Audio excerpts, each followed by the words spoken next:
Sobat Bolde, ketemu lagi dengan saya Fani. Nah, di Bolde Talk hari ini, Fani bakal diskusi seru dengan pemenang Bolde Sales Award 2021. Tahun ini, Bolde untuk pertama kalinya, Bolde mengadakan kontes dalam bentuk apresiasi untuk tim sales.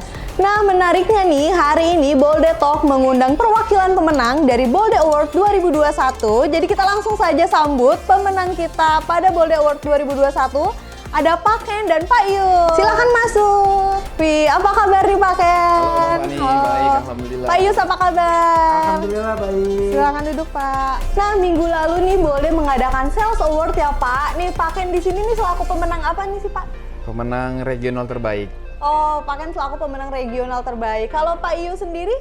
Saya supervisor terbaik. Supervisor terbaik. Wah, keren banget nih. Selamat ya Pak atas pencapaiannya. Ya, terima kasih.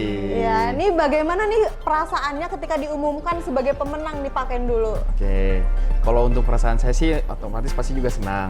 Dan juga untuk tim juga terima kasih sudah memberikan support dan memberikan pencapaiannya yang maksimal. Dan terima kasih juga untuk seluruh divisi dan departemen. Maka dengan Board of Director-nya Bolde, terima kasih sudah diberi kesempatan untuk atau dipercaya sebagai pemenang Best Regional 2021. 2021. Oke, kalau Pak Yus nih gimana nih perasaannya ketika diumumkan menjadi pemenang?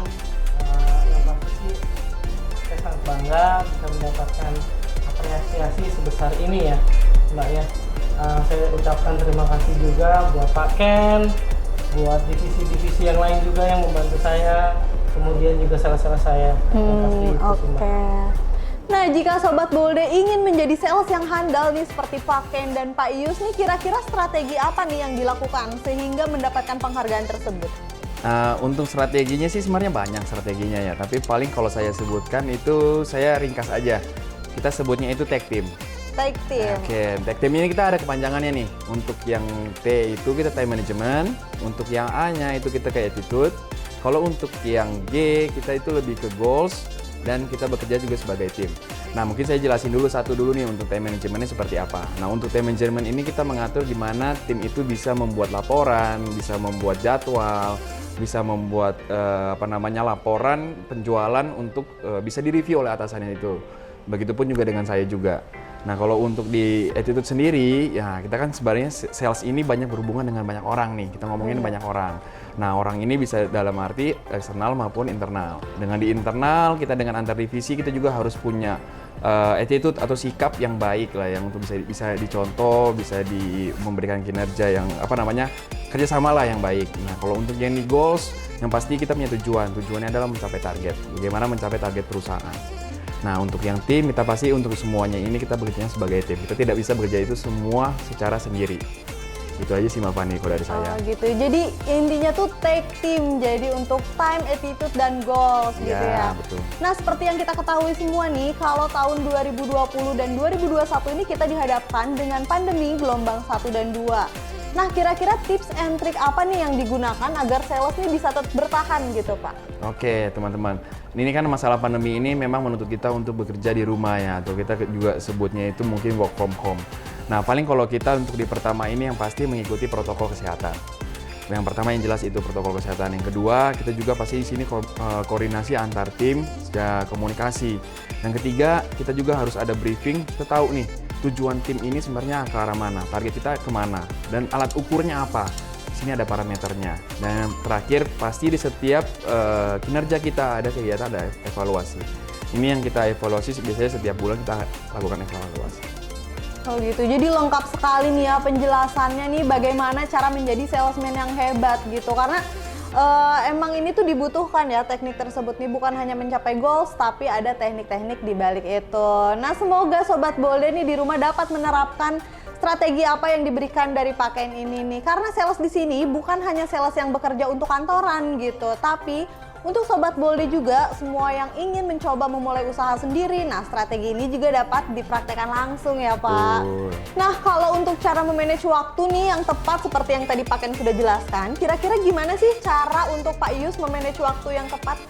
Kalau saya sih yang pasti kita fokus sama target, kemudian parameter dari target itu, contoh seperti toko-toko yang kita pegang, kekuatan dia berapa, kemudian SKU kita dan juga banyak diselingi juga dengan produk-produk baru. Apa yang akan jadi hero nantinya. Dan juga satu lagi, kita harus banyak mencatat biar kita nggak lupa apa yang kita mau targetin ke toko-toko tersebut. Oh gitu, jadi emang kita harus menuliskan strategi dulu nih kira-kira step by stepnya gimana Ya, biar si manajemen betul waktunya sekali. ini terpakai dengan baik gitu ya. Betul. Oke. Nah buat Sobat Bolde di rumah yang ingin menjadi sales pemula nih kira-kira tipsnya gimana nih Pak? Yang pasti sih pertama itu percaya diri, Mbak. Kemudian memahami produk. Yang selanjutnya target pasar. Dia tahu nih produk ini sampai ke pasar mana aja sih, toko apa aja sih. Tahu bisnis prosesnya. Sama yang terakhir sih, Mbak. Kenali dirimu sendiri, jadi dirimu sendiri. Oh, oke. Itu yang pasti. Oke nih kalau kayak gitu nih Sobat Bolde udah bisa langsung mencontoh nih kira-kira yang mau jadi sales handal seperti Pak Ken dan Pak Yus bisa langsung diikutin ya cara dari Pak Ken dan Pak Yus ini.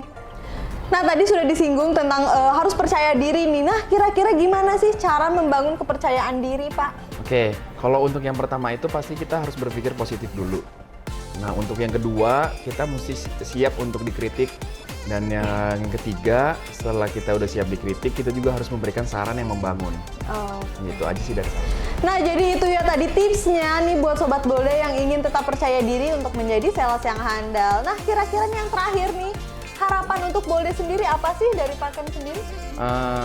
Kalau harapan dari kami, nanti ke depannya dapat mewujudkan visi Bolde untuk hadir di setiap rumah tangga.